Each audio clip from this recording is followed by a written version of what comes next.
Adding some more people here. Okay.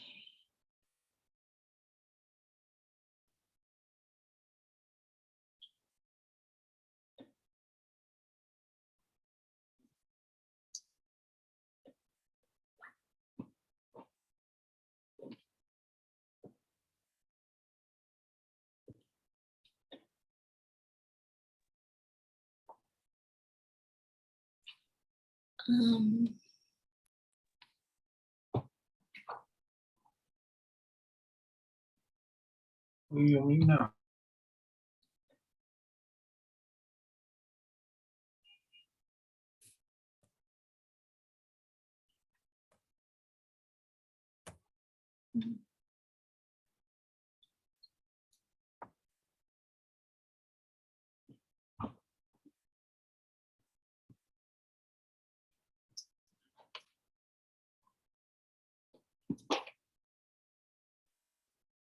Okay.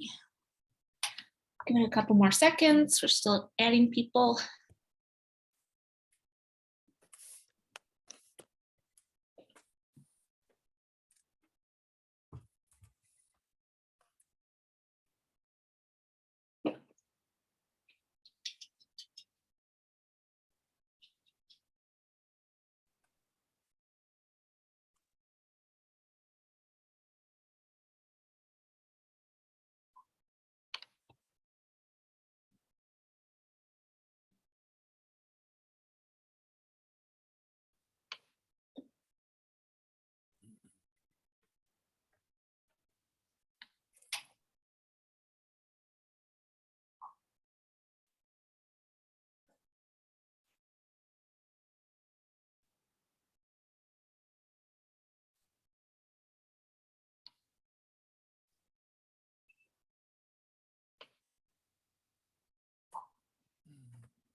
Give it maybe 6:04.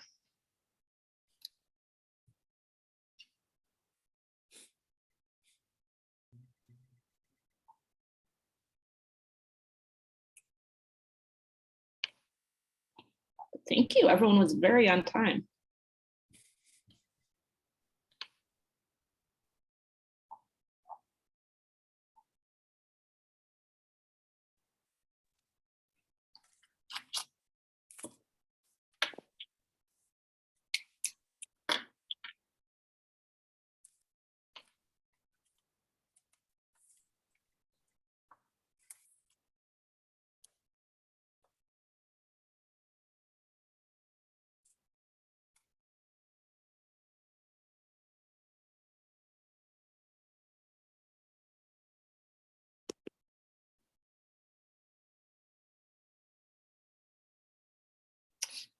All right, 6:04. So we'll jump in here.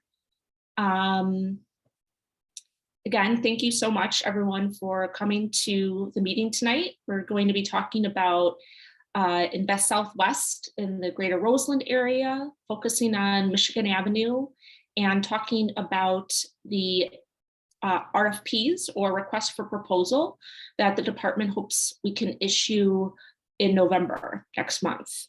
So we will walk through the agenda. We'll do some welcomes, introductions. We'll go over the Invest Southwest program. In case people aren't familiar with the program, we'll run through that quickly. We will look at the RFP process that's already been underway. Many of you, I know, attended the RFP meeting visioning sessions we had in 2021. So we'll go over what happened during that process. And then we'll do some wrap up and next steps. And we'll certainly have time. I feel like this is going to be a small enough group where we'll be able to speak to each other, not really have to do any breakout rooms. So we'll have some poll questions to sort of start the conversation and see where people are. But overall, I think it's going to be a pretty casual sort of meeting. So just to meet the DPD team, So again, my name is Erica Selke. I'm the lead planner for the Far South region with the City of Chicago Department of Planning and Development. Jasmine, do you want to introduce yourself? Sure. Hi, everyone. My name is Jasmine Gunn, and I'm a planner with the Far South Region Department of Planning. And Michael? I'm Michael Penisnak. I am also a planner in the Far South region. Great. And so some of the other people on the screen in front of you right now helped come up with the visioning that we'll walk through. So Mark Hopkins of the Chicago Central Area Committee, and then the consultant team are pro bono consultants that helped us with some of the design and architecture and looking at the numbers, figuring out how much things will cost. So we have the Smith Group, Sterling Bay, SB Friedman, and Solomon Cordwell Blends, which is SCB. So I just want to thank them for helping us get to this point. So I'm going to open a poll. Just curious where people are. So what is your connection to Roseland? Do you live in Roseland, work in Roseland, shop in Roseland? And you can select more than one. So if you do a lot of these things, and then if you want to invest in Roseland, of course, is a big one. Okay.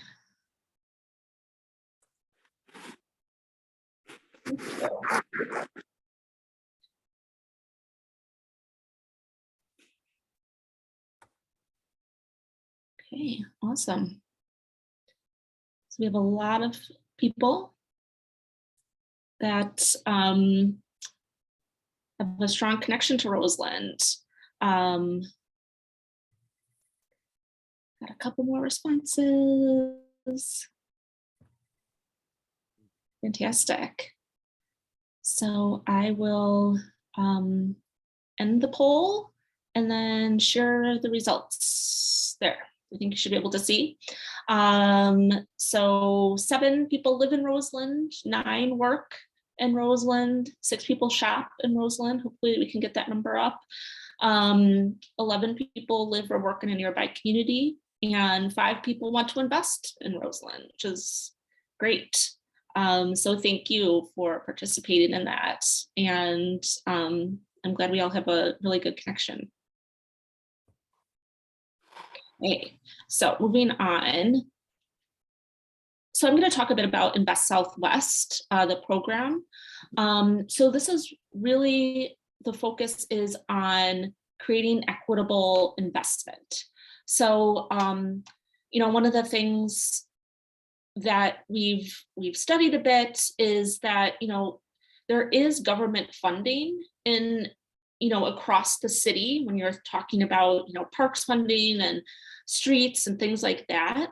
But what isn't happening is the public investment that is going in isn't multiplying with private investment. So we really need, so Invest Southwest was created to sort of bring a bunch of programs together, bring coordination together to help raise up that private investment as well. So we can really multiply all the investment across the south and west sides. So, and we share this image quite a bit, but you can see the big change that happened between 1970 and 2017. The city really lost its core middle income communities and became, and the divide between very high income and very low income became even greater. So you can see a lot of that, a lot of those middle income communities were lost on the west and the south sides. So, you know, looking at that, and of course a host of other data, 10 south and west sides communities, 12 corridors were selected as Invest Southwest corridors. So we're in our 3rd year now And of course, we're here talking about Roseland, the Michigan Avenue and 111th Street corridors. And you can see sort of some of the neighbors that you have here on the south side. So Invest Southwest, in terms of actual concrete programs, involves corridor managers. Every one of those corridors that you saw have a corridor manager. It's about concentrating small business grants and other types of grants within those communities, doing big streetscape reconstructions and having other capital public improvements, open space activation, and then what we're going to talk about most today are the RFPs. So as I mentioned, corridor managers for Michigan Avenue include Greater Roseland, Chamber of Commerce, Andrea Reed, Chicago Neighborhoods Initiatives, Calumet Area Industrial Commission. So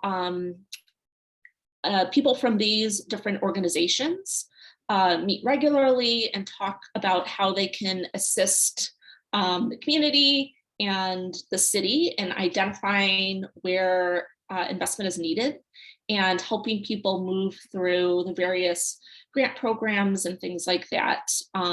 Really the eyes on the ground or feet on the ground for the city in making sure that the community is heard in what they need out of Invest Southwest. And assisting with that is LISC Chicago and also Main Street, which really focus on community development and business development. So they're also supporting this program as well.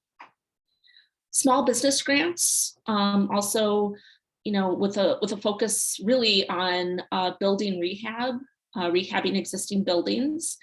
So we have the Chicago Recovery Plan, and I'll be sure to share this presentation around, so you'll be able to click on the links.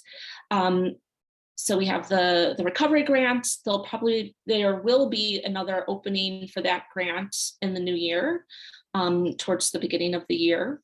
So keep an eye out for that. Neighborhood Opportunity Fund has been around for probably 4 or 5 years now. And there have been a couple of people who've gotten that grant on Michigan Avenue. The SPIF Fund is related to the TIF, TIF that's in the area. So these are things like doing updating business facades and equipment and things like that.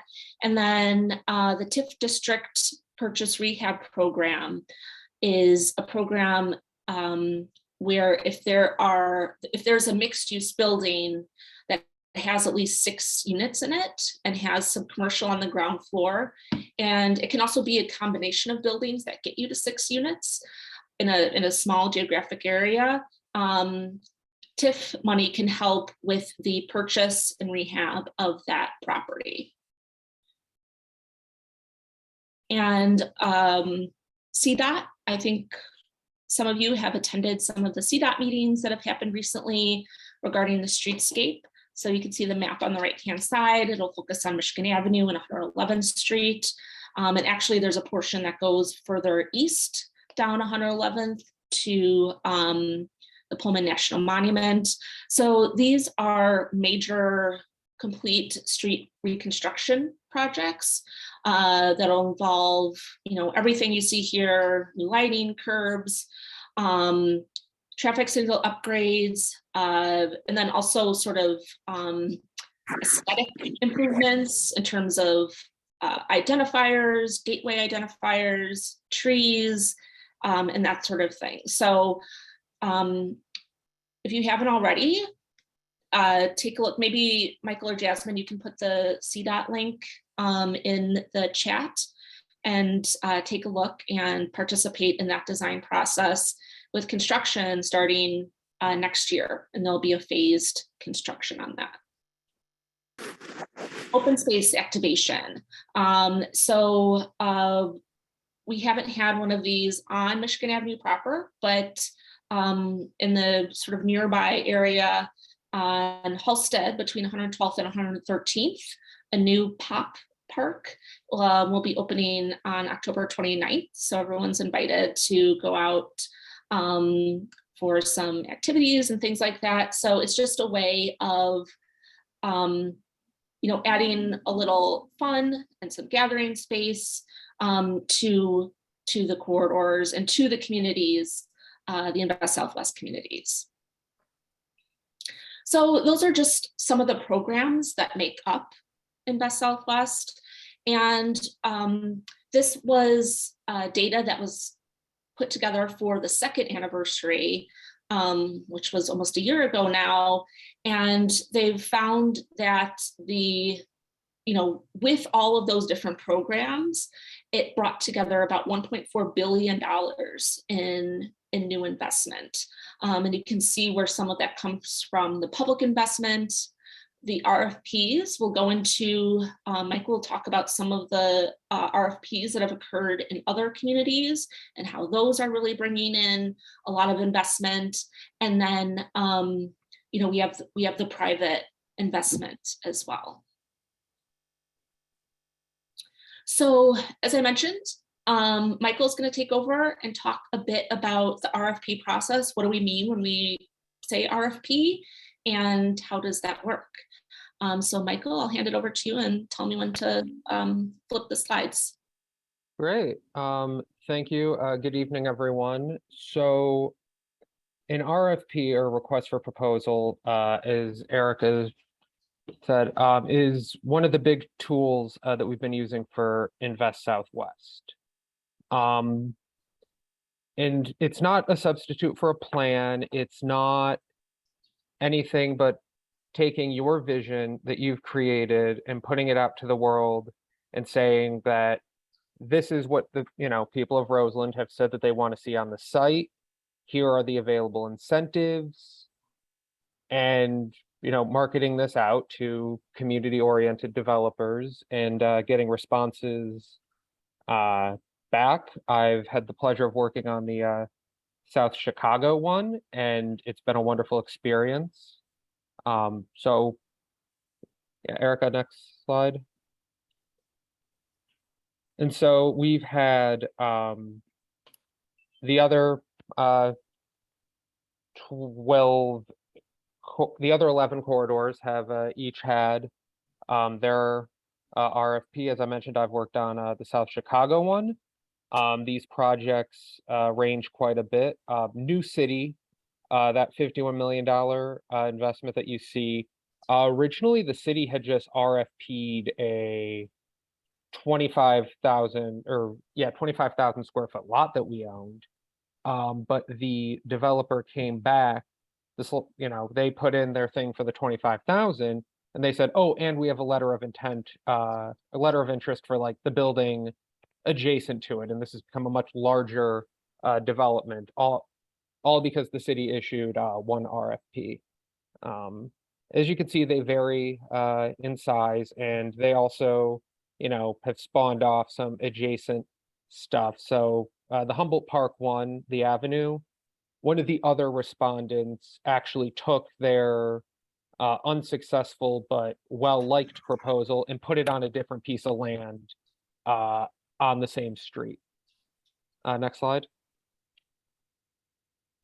So you can see it's a wide variety. We've been very focused on engaging emerging developers, and especially when we can pair them with a more experienced developer. I've had the pleasure of working with AJ Patton, who you can see on the slide. He is involved in a couple RFP projects. And, we're really looking to create diverse teams representative of the community and people who normally would not get a shot at participating in large developments like these. Next slide. And so to give you an idea, that again, these are, very unique visions that we've seen across all of them. They've been driven by the community, which is working with our pro bono partners, which is, you can see how they're all different because different communities have, just different tastes. Next slide. And so we, you can see the visions, and you can see on the previous line, you can see what won. And they're very, they're not identical, but because we put out the vision with, the zoning and what's desired with the urban fabric and the available incentives, they do represent what our pro bono partners have put together, even if they aren't identical. Next slide. And so Laramie State Bank is an adaptive reuse. We've proposed, one of the sites we have is a smaller adaptive reuse. And so what they put together with Heartland Housing and Oak Park Regional Housing Center, whose executive director lives in Austin, was an adaptive reuse of the bank building, and then new construction. And so it doesn't have to, it's not just, it doesn't have to be a business. You can see they have the Chicago Blues Museum going in, as well as a couple of small businesses. Next slide. So the timeline that these have been followed, the RFP gets released after, a visioning session. So we had our 2021 visioning sessions. We're here tonight, and we will be at the Ninth Ward Resource Fair on the 27th. Once we release the RFP, developers are going to, develop their responses. We will, continue to engage with the community for about 3-4 months, lean towards 4 months because, Christmas and the new year are going to fall within our release timeline. And then we evaluate it, which, if I recall correctly, is on the next slide. And then step 4, which we are in with a number of our RFPs, we select a developer, we work on the negotiations, which incentives, how much, is there a zoning change? Are we, did you bring something new to the project, like New City, that we may need to account for? So, but for the evaluation process, which, if it's not on the next slide, I can go over it. So, yes, our evaluation committee, they work on a consensus model. So it's not just, just some city employees in a room. What we actually do is we have 3 categories. So economic feasibility is, that's all city. That requires, underwriting skills and, access to certain developer information that is very sensitive and selective to the developer. But on categories 1 and 2, we pick, there are, does it reflect community wealth is 30% of the score? And is this proposal an example of professional competence? So there is some quality, does it go above and beyond, basically? And so if Erica, you want to go to the slide with the panelists. So our evaluation committees are a combination for categories 1 and 2 of community members and the DPD team. And so, we'll have a project manager, an urban designer, and somebody from our financial incentives division. The team. So someone from the Department of Housing will be there because I believe two of our 3 sites will have some sort of residential component, almost certainly. Someone from the mayor's office will be there, and then there's 3 community members. I've done one of these before. I was very happy to have community members involved in the process, and I look forward to that again. We sort of have additional reviewers who, I guess we could call them non-voting members. We'll have somebody from CDOT, somebody from to go over, provide some technical expertise on sustainability, and someone from zoning to just review that aspect of it as well. I believe Yes. Do you want me to do the recap too? My recollection was that. Jasmine, I'll take that one. Okay, I thought so. I just wanted to confirm. Yeah, no, that was great. Thank you, Michael. So, I'm sure people have questions and we're happy to further explain. But we've used this model in maybe half of the RFPs that Michael had showed earlier.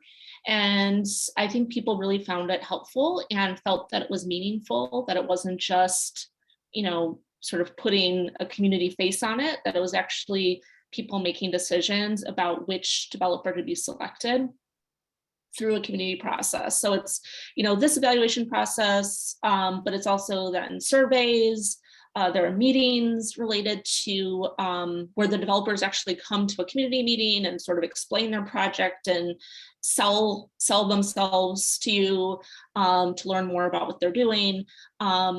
So it's a pretty robust process, and we can certainly move on that later. So thank you, Michael. So we're gonna move on to the RFP recap. But first, I will ask a question here in a poll. This is the second poll launch. So the question is, did you attend the 2021 visioning sessions? So these were in March and February of 2021. So a long time ago. I don't know if you remember, if you were there or not. But we had pretty good turnout, about the same that we have today. We had about 50 people attend each. And then we had some other roundtable meetings as well. And we talked with, had small group discussions with some people on the community. Okay, so yeah, that's a pretty good turnout. About half of the people here were able to attend. So good. So you won't be bored. We'll go over what we talked about then, but here, I'll end the poll and then share the results. Here we go. Okay, so here we have 41% did attend. So we do appreciate that. And for those who didn't, we'll run through what we did at those meetings. So I will turn it over to Jasmine, and you could tell me when to switch the slides. Great, thank you, Erica. So so I'm going to give a recap of our visioning sessions and where things are at now for the request for proposal that we want to release in November. So this first slide just gives a recap of when those meetings were. As Erica mentioned, they were quite a while ago. And then we did have roundtables and visioning workshops in February and March of last year. Go to the next slide. So something else that was also happening concurrently that extended beyond our vision process was the Red Line Extension Transit Supportive Development Plan meetings. DPD has been working very closely with CTA on this plan for the vision of development and revitalization around the station areas for the Red Line Extension. We go on to the next one.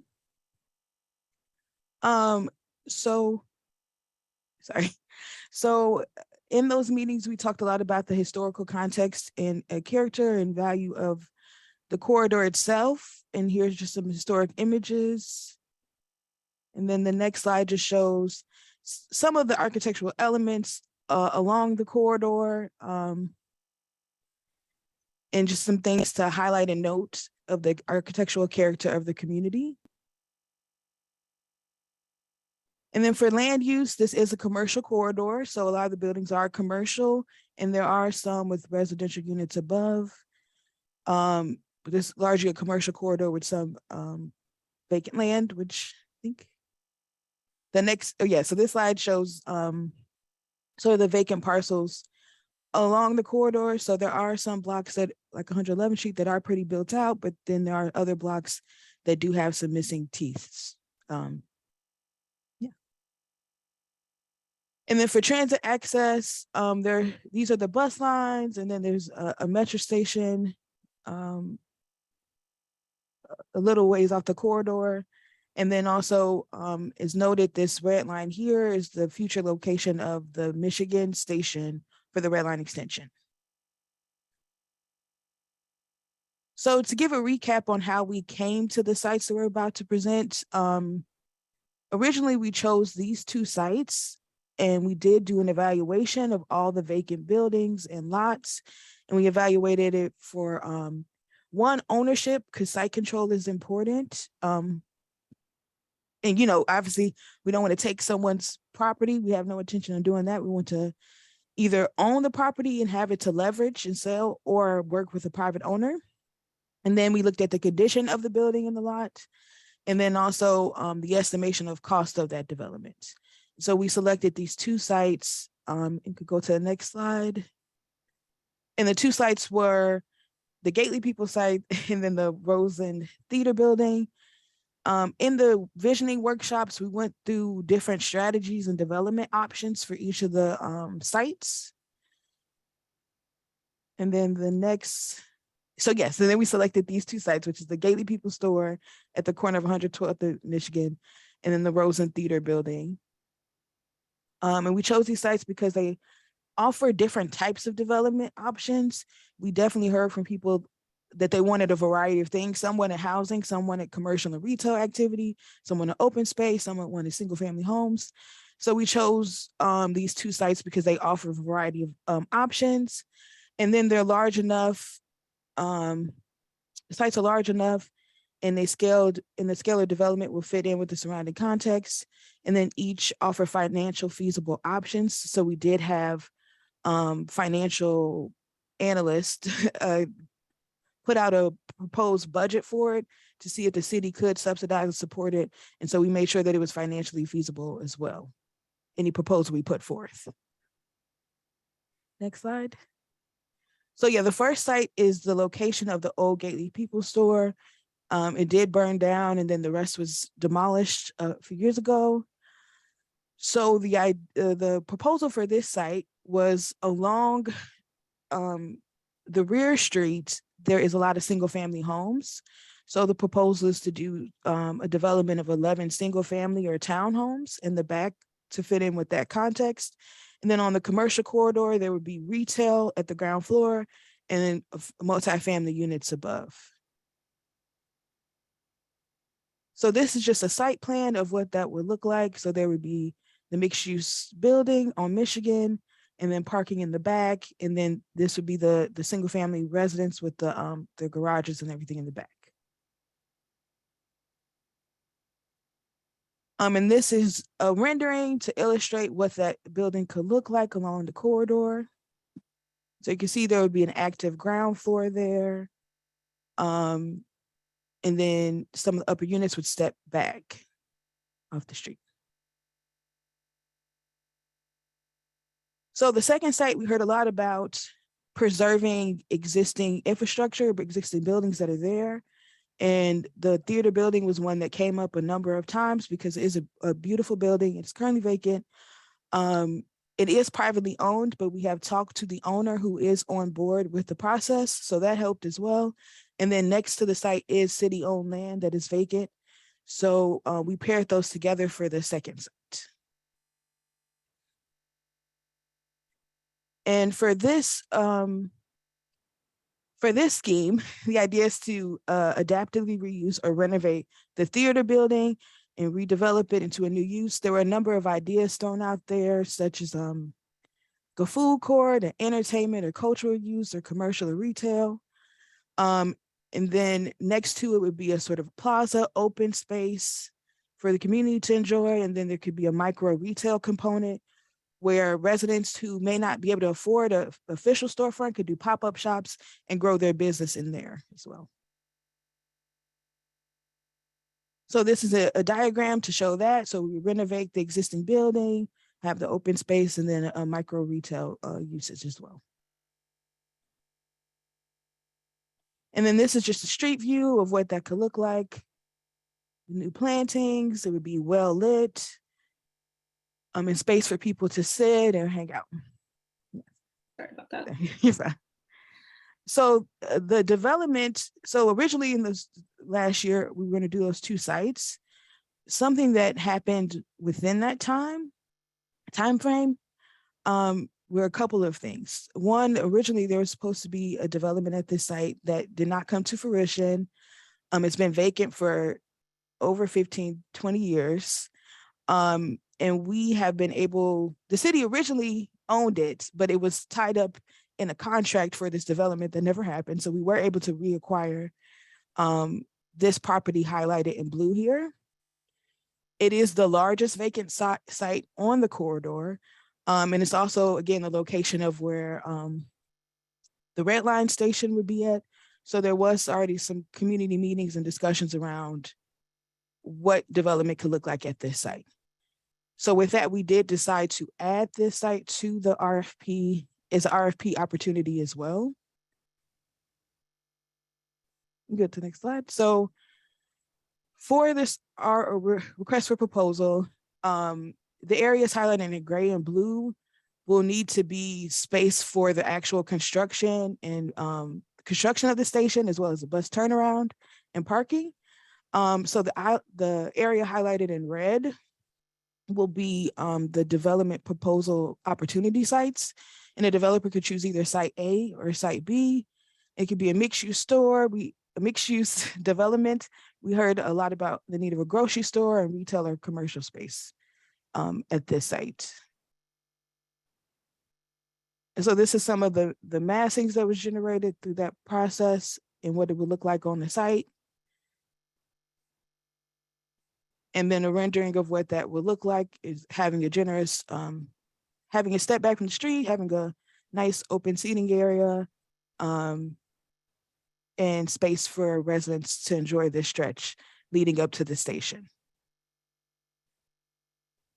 So those are the 3 sites: the Gately People Store, the Roseland Theater site, and the 115th and Michigan site. And developers could choose which site they're interested in and create a proposal for that to bring back to the community for review. Thank you, Jasmine. So that was a lot of information in a short amount of time, but I'm gonna put up some poll questions to get people sort of thinking and start to spark the discussion a bit. So I'll do the first poll here for the first question. Oh, they're all gonna come up at the one time. So you'll have to scroll here. But the first question is, which is your favorite site? Do you like the Gately People Store site, the Roseland Theater building site, 115th and Michigan Red Line Station site? Let's click on that. And here I can go back to this photo here. And then the second question, if you scroll down a little bit, are what are you most excited about with the new development? You can select more than one, so new housing, building rehab, new open space and gathering space, new retail and commercial. It's gonna take a minute to look at that one. And then scrolling down even further, the question is, what are the most important things you want a developer to include in their response? And again, you can choose more than one. So looking at workforce development, job opportunities, affordable housing, community ownership, local participation, more retail options. So I'll give everyone a few minutes to get through these 3 questions. So be sure to scroll down so you can see all of them there.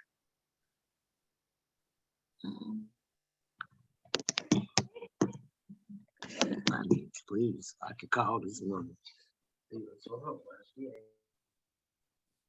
So again, just a couple more seconds and be sure to scroll. Next time I'll divvy them up. I didn't realize they'd all show up at one time. Okay, Give people a couple more seconds.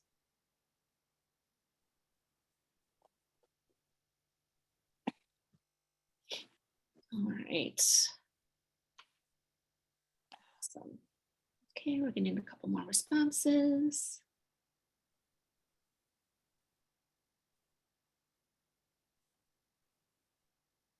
Okay. All right. So I'm going to go ahead and end the poll, and then I will share the results. So the first question, which is your favorite site? People definitely are looking to the 115th and in Michigan site.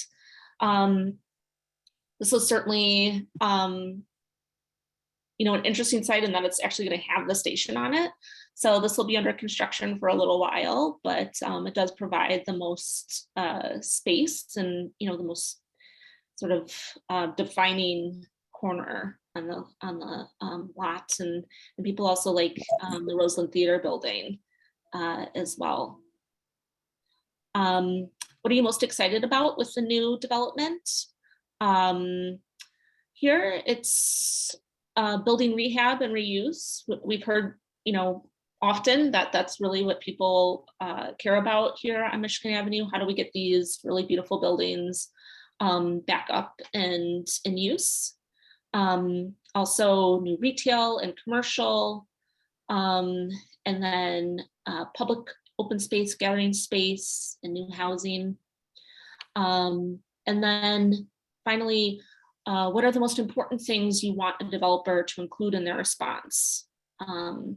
So this one, job opportunities is definitely really critical, as is community ownership, making sure that whatever is here is focused on the community, having more retail options, and then sort of tied for third or fourth is workforce development, affordable housing, and local participation.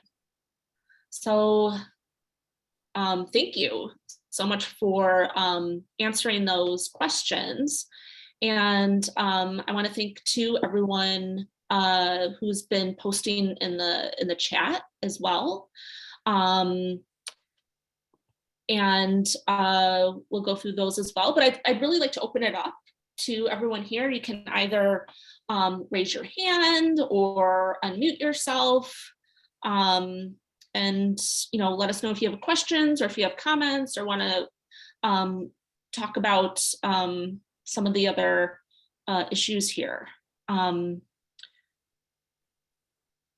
So I can go through. So I just want to thank Cleva Tucker for adding these really thoughtful comments about the historic aspect of the corridor and how new development should fit in to those existing street fronts and streetscapes. I don't know if Clevan, you wanted to say anything further on that. Well, I just wanted to be clear on, if you're going to have these proposals, are you going to give the developers any of that background information, or are you going to give them any requirements for the proposals? Because I think crucial in their proposal, they should be aware of the historic preservation aspect of their project. So are you going to tell them about anything about those meetings that we all attended before they make their proposals? Yeah, absolutely. There are some design guidelines and other guidelines within the document. I think you're right. I think we can give more, we can do a better job of describing the historic nature of the corridor, and even adding in some of these comments that you have here would help. So yes, I appreciate that. It was definitely on our mind, but I think we can make it more apparent in the RFP. But that's something that's important to the community. Antoine, you had your hand up? Yes. Good evening, everyone. My name is Antoine Dobine, president of Hands Around the Hundreds. And I don't really have a question. I just want to say, as a resident for 45 years, living on the far south side in the Roseland, West Pullman, seeing how it was back in the 70s, beautiful. I'm looking at it now and it can be so beautiful again. And I'm just happy that we are coming together, being able to revitalize our community as the community is doing it. So I just want to applaud everyone that took the time out, you know, to come on the Zoom call and the ones who dove in to try to make this happen. I'm looking down the list and I'm seeing everybody that's on here and I'm saying, hey, let's make this happen. Great. Thank you so much. I appreciate you taking the time to be here today. And I'm glad you're joining in. So thank you very much for that. Andrea is one of our corridor managers. Thanks for coming, Andrea. I know you're out of town. Yes. Good evening, everyone. I was under the impression that, and I could be wrong, that all of these sites were being considered as part of the revitalization for the corridor, that we're not just picking one, correct? Correct. So all three of these will be within the RFP, and people can choose to put in a response for any or all of them. We'll have to look at the financials as to what sort of incentives and things we can give, but yes, the choice will be out there, and we'll look for those responses. And the other thing is, I know that we did this to get a feel of what people are thinking, but will we actually literally vote on the designs as they're being introduced, as opposed to just having the introduction of the RFP to the community? So for the RFP, everything that we've shown today is really just vision.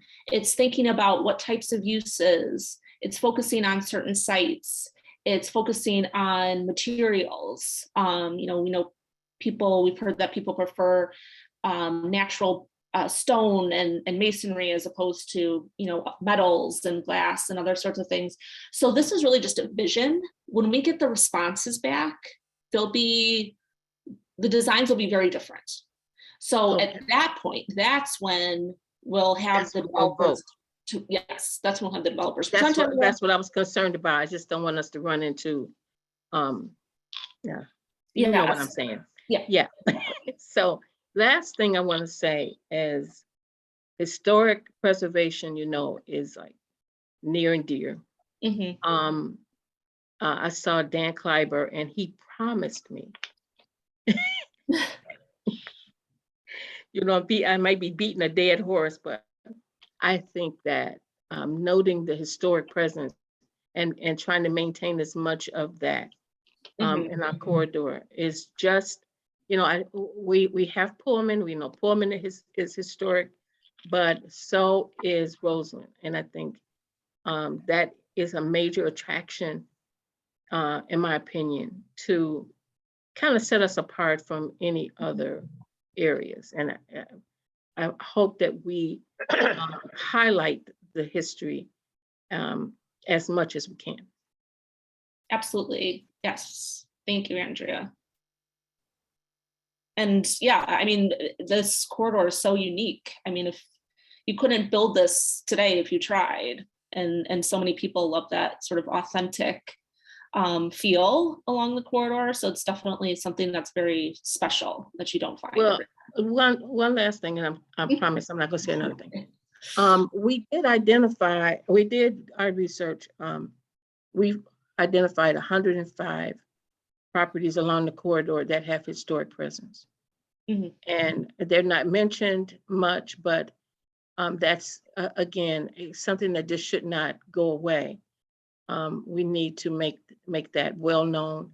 And again, I think it's a draw for tourists coming into the community, and just to maintain, or I should say, elevate the pride of our community and our corridor. Absolutely. Thank you. Ellen? Hey, thanks, Erica. I just kind of have a question about the old Gately's People site. That site has already been up for a design review from the city's Committee on Design. So for people who don't follow city politics, that basically means that people who want to develop that site have already gone to City Hall with drawings and a plan for what they want to do at the old Gately People site. And the commission is already talking about what should happen at that site. And two of the people who are talking about what should happen at RFP site number 1 are the Roseland Chamber of Commerce and Chicago Neighborhood Initiatives, who are 2 of our corridor managers. So I'm kind of wondering why 2 of our corridor managers are proposing plans and raising money with the Far South CDC for something that we're having an RFP on. Currently, a plan for the old Gately People site is up for the $100 million Pritzker Traubert Chicago Prize. So how is it an RFP site if people have already decided what to do there and are already raising money for doing something there? Sure. So a couple of things. What went to the Committee on Design was the Roseland Medical District Plan. And actually, Michael, if you could drop that link in the chat. So, because it's obviously it's going to be very important. Thank you. Yes. Or thank you to everyone to take a look at that, take a look at the plan and provide feedback. So the plan focuses on the Roseland Medical District, which does not extend over to Michigan. We included, because there was this concept that was developed in 2021. Thank you, Michael. The last link there will take you to the plan. We included it just as, surrounding area context, but there is currently no development proposed. The city is in the process of serving or taking back a demolition lien on the site. So right now it's not even owned by the city. It's owned by private developers, and they never paid for the demolition. The city demolished the building. So we're trying to claw back that demolition lien, and that's in the court process right now. So no one's developing it as of yet. It was just put in the Roseland Medical District Plan as some of the context for the area, to show that people had been, that the community had been looking at the site. But there is no development there right now. And, for the RFP, and who can apply, what the city believes, and we've done in the other past RFPs in the process, is that we ensure that no one gets special preview of the RFP. Anyone who doesn't help create the RFP is allowed to put in a submission for it. So for example, in South Chicago, the corridor manager there, Clarice Associates, did put in a reply to the RFP, and actually didn't win it. It was another private developer that was selected over the corridor manager. But what we're looking for is that there just wasn't any, they didn't get to see the RFP or develop the RFP other than anyone else. They're at the meeting tonight because it's a public meeting, but they weren't involved in other outside conversations with the consultants or anything like that about the site. Yeah, and it's not a finalist for the Chicago Prize. So I think there's a few different things going on.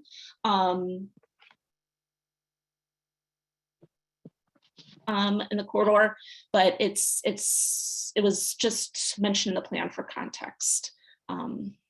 Michael? Yeah, I think sorry. also, Erica, Yeah. the as far as the Roseland Medical District, there were several sites that were proposed as far as the visioning Yeah. of the project, but it's my understanding that there has not yet been a site that has been finalized. Right. And if we're interested, we're taking the Roseland Medical Plan for information purposes to the Plan Commission Thursday at 10 a.m. This coming Thursday. But we want everyone to take a look at that plan there and give some comments. So thank you. Michael? Good evening, everyone. Cleavon and Andrea, you are so correct about the history and the historic nature of the buildings and trying to preserve them.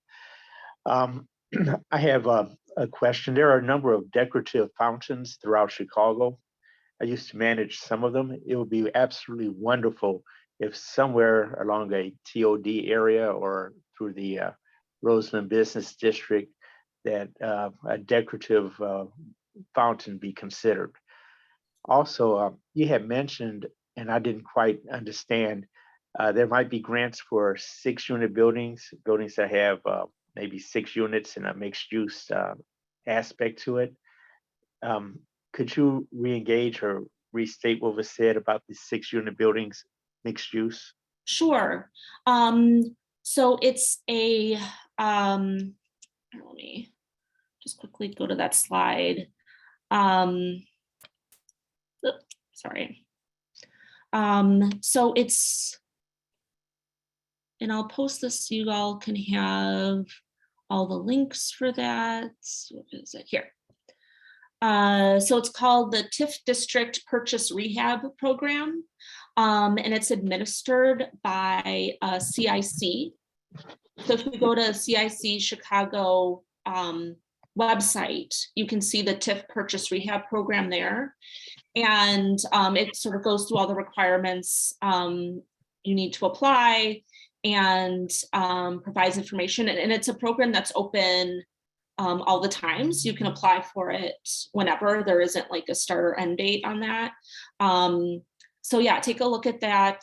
And it's 6, or I think maybe Ellen said 5 units in a building, or if you're in a small geographic area and there's a couple buildings, you can combine those to come up with that number of units.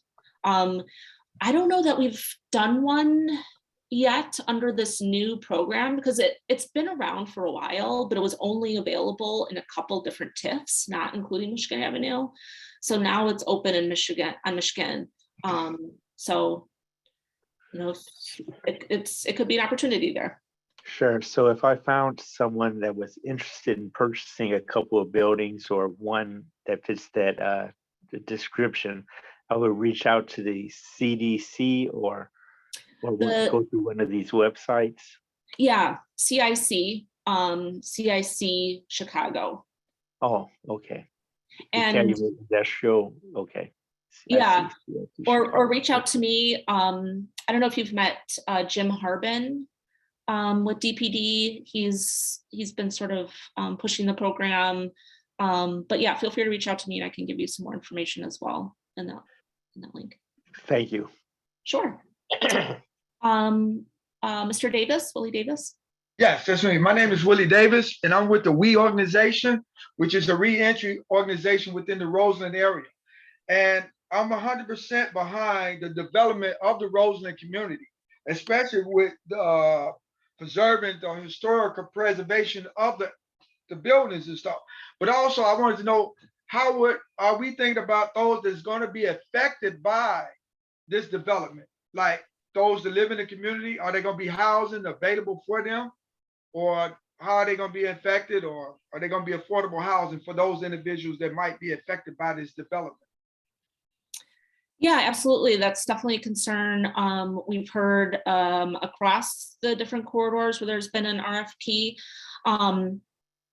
And one of the things, in order to finance these projects with a large amount of, or not large, but with residential units, those residential units have to be affordable. That's generally how we can finance some of these larger buildings. So right now, affordable units are generally sort of around market rate in this area and some other areas.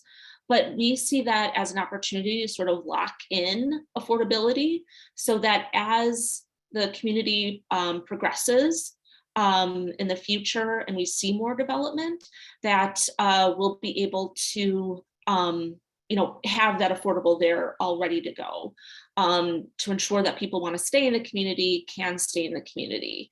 And we've been seeing some population loss in the area and some vacancy, and we think these types of housing, or this type of housing, having multifamily housing, it gives people options, because not everyone wants to live in a house. And there are a lot of like really big houses in the area. So, this just gives people an opportunity if they'd rather live in an apartment to start out with, or rent, it does that. So that's sort of like the housing piece of it. And, the other piece too is that we strongly encourage developers to work with the community, to have community partners. So it's not just someone coming in, a developer that no one knows coming in. So, for example, there are different RFPs have had, they've brought in tenants that are community tenants. They've brought in different financing tools and things that are related to the community. So that's definitely something that's on sort of the checklist. When we get responses back, you look to see, are they actually incorporating the community and creating community wealth? I mean, that's the headline. We want to create community wealth. So that's what we're looking for in these responses. And, that's what we ask the community to look for as well.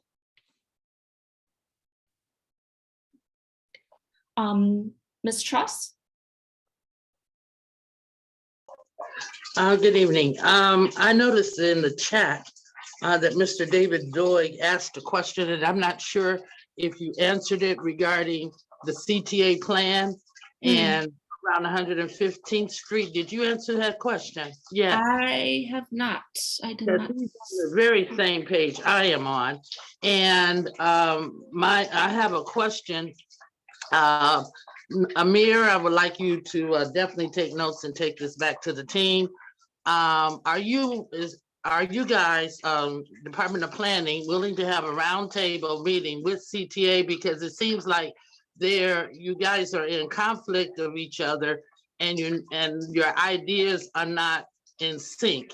Are you willing to sit down and it doesn't seem like you guys have sat down together and discuss ideas. They got their ideas, you got your ideas, and it's all on the same property or same area. So are you willing to do that?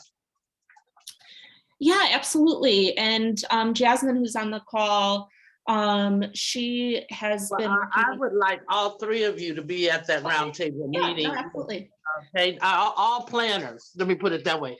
Every planner that's involved with this Roseland project, I want at that meeting, because I would like everybody to hear the same thing and be involved in that discussion.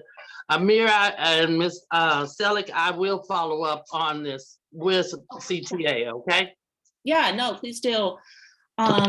So I have a site plan up about, so this sort of shows generally where CTA would have sort of the station area. So you can kind of see faintly under it, these red dashed lines are where the train would go. So that's on the southern end of the site, adjacent to the existing railroad tracks that are already there. So the station would be sort of down here in the south corner on Michigan. And then there would be bus access through from state to Michigan, and then potentially some new parking there as well. So this, because it's kind of a strangely shaped lot, we can have a lot of different uses on it. It's a huge site. So there's space for all the CTA infrastructure, and then also space for new development to sort of wrap it, and have the development fronting the streets, and have the CTA infrastructure sort of back against the rail line there. And I do want to clarify that these plans were created in direct coordination with CTA. And again, this is just a vision. So we have discussed with CTA, and they do have some flexibility on this site plan. And the idea is that we will wait to see what responses come back and what proposals come back. And so any developer that does select this site would need to work with DPD and CTA on what that footprint and what that development will look like. Yes, and I do see that you do have the future CTA parking area, which was very important to them. So yeah, and we had to discuss with CTA too, because we don't want to take up any space that they need to actually build the station. So we also left space for that too, construction stage. Mr. Doig just put in the chat, he wanted to know if it was surface parking, I believe, or structure. And from my meetings with CTA, it's a structure, multi-level parking facility, which I have discussed the pros and cons of that security wise. Yeah, so it actually recently, they've gone to a surface parking plan. The structure, they ran their numbers again, and they felt like they didn't need all that parking. And I know the alderman was concerned by the amount of parking there as well. So right now, the plan is for just a parking lot that you could potentially build a structure on later, if need be. Okay. And someone else had asked about parking on the site, and that would sort of go, because it's a pretty big site, you can do parking in a podium and sort of behind the frontage, so you can wrap the parking with building frontage and apartments and commercial uses, and have that parking in the back. Ms. Powell? Thank you. Erica, I too had asked a question about parking in the chat. So I see that we have parking specifically for the 115th. Is there any parking for the other sites that we've talked about, Gately or the Roseland Theater?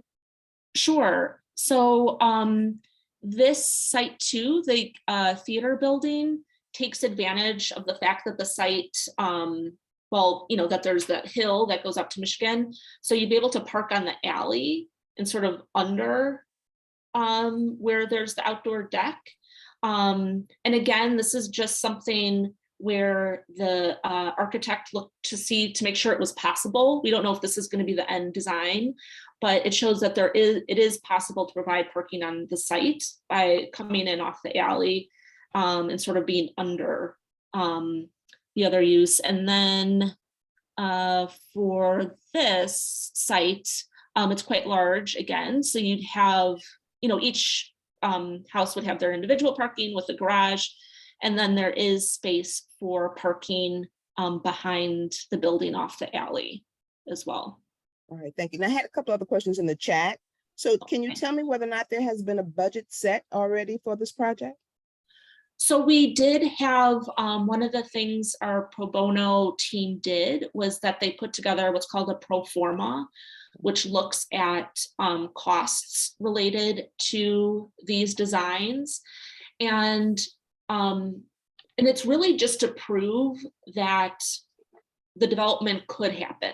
So it's not saying that that's exactly the budget, but it's just proving that the development could happen. So the numbers look at, construction costs, soft costs, which are your architects and developer fees and things like that. And then all of the developments would require some city subsidies, most likely in the form of TIF, and other subsidies include affordable housing subsidies, and NOF, and a whole array of different options for funding. So anyway, that was a long answer to yes, we did prove out that you could develop these sites with a city subsidy. Okay, but there's no ballpark number that you guys have already come up with. There is, I don't have it. Okay, all right. And then with respect to the selection for the committee members for the evaluation team, how will that be done? So in other communities, we ask for nominations. So people can nominate themselves or someone else. And for South Chicago, where we all work as well, only 3 people were nominated. So we didn't have to choose that. But I know in other areas, they took nominations and then was it pulled out of a hat? And I think it was just sort of selected by lottery. And so you will notify us via what communication avenue so that we will know what their process will be? Sure. So I'll have everyone's email address that's here. And I had an email address list of about 200 people for tonight. And so we'll definitely keep up communications, and then we'll ask people to share as well with their neighbors or with their different community contacts. And that's how we'll keep Okay. going. And then my last question was, I know that you are coming to the resource fair. And what will the purpose be? What will you be doing there? Just sort of the same thing. We'll have these materials. Yeah, so if you can't go to the resource fair, it's there won't be anything there special that's not here, except you get to meet us in person. But other than that, it'll be the same sort of thing. And that's fine. Just want to be able to share with the community what you're going to be there to do. So I appreciate it. Thank you for your time. Sure. We've got a couple things here.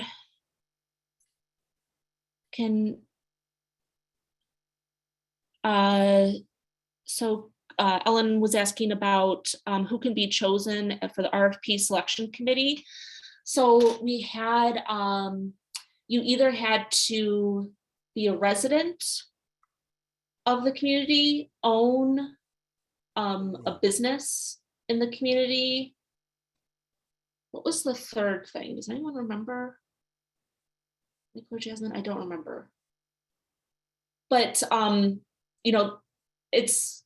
you have to have a hand in the community, either live there or own a business.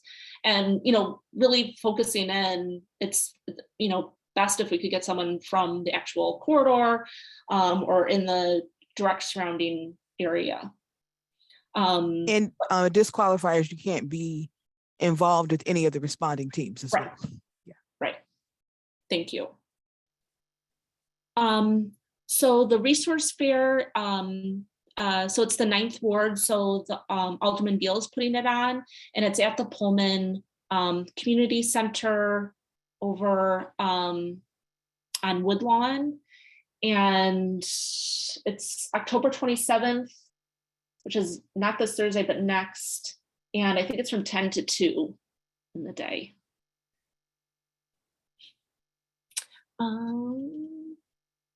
Yeah, we'll share the slides.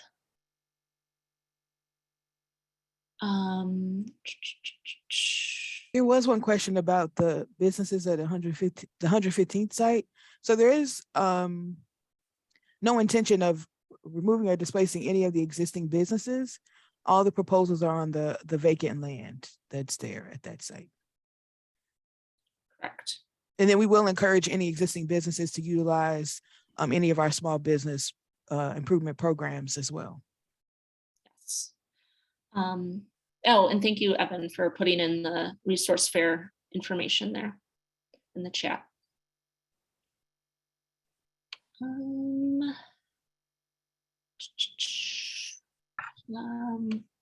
Anyone else have any questions or comments? Through here again. So I mean, this really is the start of the process. You know, these are just ideas we're going to put out in the RFP, and you know, hoping that if you know someone who may be interested, as we mentioned, you know, we really see this as an opportunity to elevate smaller developers, local developers.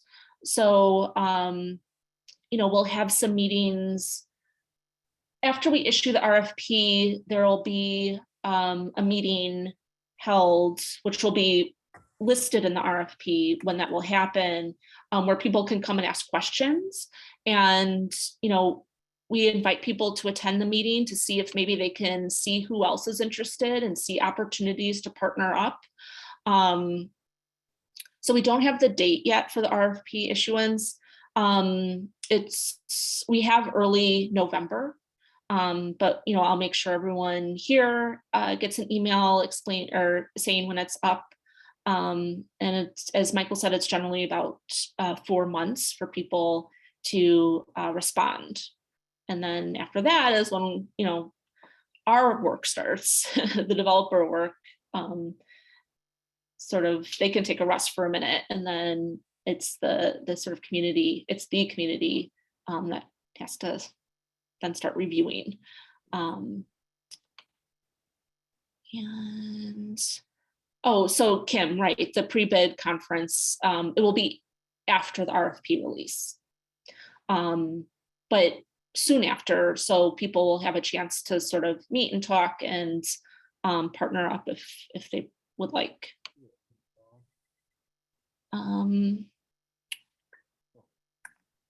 Making sure I'm not missing anything here. All right. So it's about 7:20. Thanks, Ellen. And we'll open like a nomination period and make sure everyone is aware of that as well.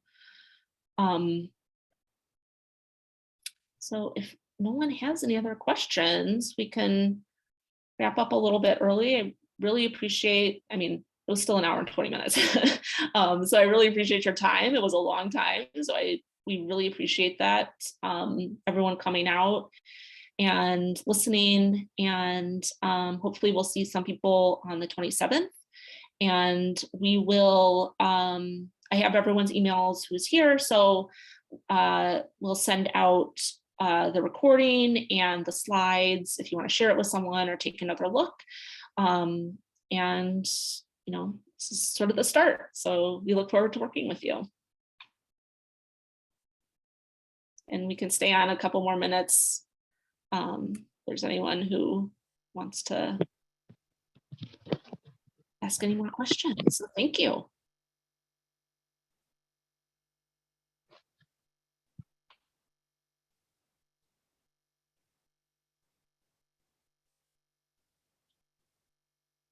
I just want to say thank you, and I'll see you on the 27th. Oh, awesome. Good. All right. Have a nice. Okay. Good night. Good night, everybody. Thank you. Thank you, Mr. Tucker.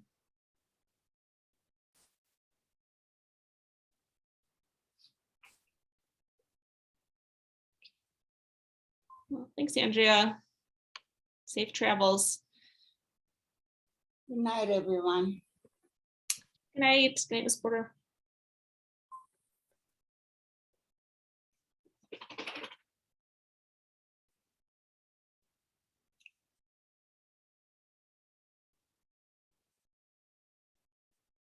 Great. Oh, it's one more question about, are there any plans for 103rd to 111th? Oh, on Michigan? I think the main plan right now is the medical district. Yeah.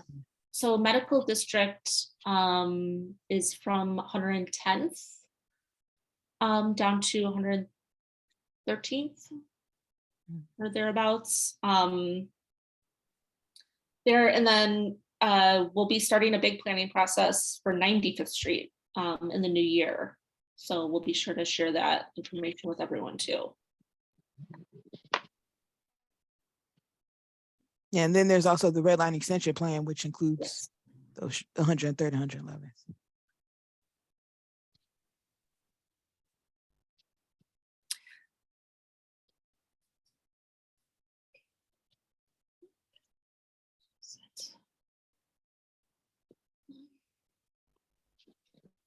And Wesley Rogers, hi, you How had you talked doing? with Commissioner, right? Yeah, Commissioner well, Fox? yeah, I had met him at the Reclaiming Vacant Properties Conference. Oh, okay, Yeah, good. So yeah. yes, we definitely want to talk. I made sure to invite you tonight because I thought this is a really good opportunity for maybe partnering with someone to build a space, because it's hard for, well, I mean, it's hard to sort of build a new space from scratch just on your own. So, this could be, maybe you could be a tenant or a partner in one of these sites as well. And then, we did mention the different grant programs that are available for rehabbing buildings. We know Michigan Avenue is tough just because a lot of the owners are not there anymore, not around. But the other piece too is the Cook County Land Bank has started to acquire some of the properties. And actually, I had actually met with, I forget, I think her name was Eleanor Gorski. I met her. yeah. Okay, well, good. I was actually speaking with them about that. I was actually looking at one of the properties that's close to the actual RFP, like right down the street. Like it's like I think it's I met someone from Preservation Chicago, and they was telling me about the specific building and the history. So yeah, I started kind of looking into it. So yeah, I'm definitely grateful that I came to like see what you all already have going on, and where I could potentially fit in. So yeah. Yeah, and also the very first comment in the chat is a listing flyer. Mr. Edwards, who was on the call, is selling one of his buildings. So take a look. It's the very first 6 p.m. comment in the chat. Yeah, I was actually late because I'm actually in New York right now. Oh God, Yeah. it's a late night. Yeah. Yeah, so I didn't make it in time, but yeah, if y'all save the chat, if you all would send that out, that I would be grateful for that. But yeah, I'm definitely glad to come out. I'm gonna try to come out to the resource fair. I don't think I'll be able to make it because I have an event that day, but I know I'm gonna try to just show face to kind of see what's going on up there. But yeah, I'm definitely glad I was able to check it out. And yeah, thank you so much for coming. It's great.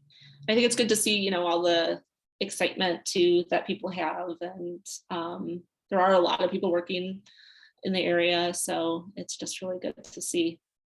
Yeah, I'm definitely looking to work with people in the area because, like I say, my studio is in the West Loop, but I'm from 105th and Wentworth, so it's like, like I go out there, but it's definitely not the same. So it's like I definitely would want to try to be a part of the change and provide some type of solution.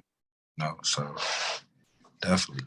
But yeah, I would say looking forward to seeing you all at the resource thing. I'm about to get up out of here so I can continue with my night. But yeah, definitely fall out. Hey Wesley, it's not the same because everybody left. We need people to love it. We need the people to love it and come back and rebuild it. I'm from 119. Been there since 1973. Yeah. I know what Roseland used to look like in the early 70s. Know what Roseland used to look like in the early 80s. Everybody left. We need everybody to come back who say they love it, come back and let's rebuild it.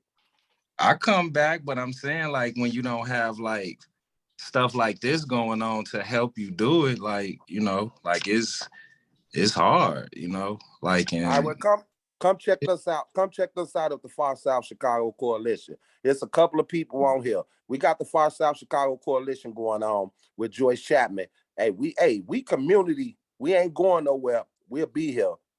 So check us out. I sent you a message. I'm gonna be at you. I think I may have hit you all up. Like whoever had did the QLP for the far south side. Like I Okay. had reached out to him, but I never heard anything back. So All right, I'm gonna make sure they find you and hit you back, because that's what we need. What's gonna take Roseland to get rebuilt is people that love Roseland. most definitely. For real, I'm with it. All right. All right. Okay, awesome. Thanks, everyone. Thank you. All right, thank y'all. Sorry we just had like a little little sidebar. No, that's what we want. That's what we want. It's all. But yeah, thank y'all. Bye. All right. Okay. I will shut it down for tonight. Again, thank you, everyone, and feel free to reach out. I think everyone has my email address, and I can get comments to everyone. So, thank you. Have a good night. Good night.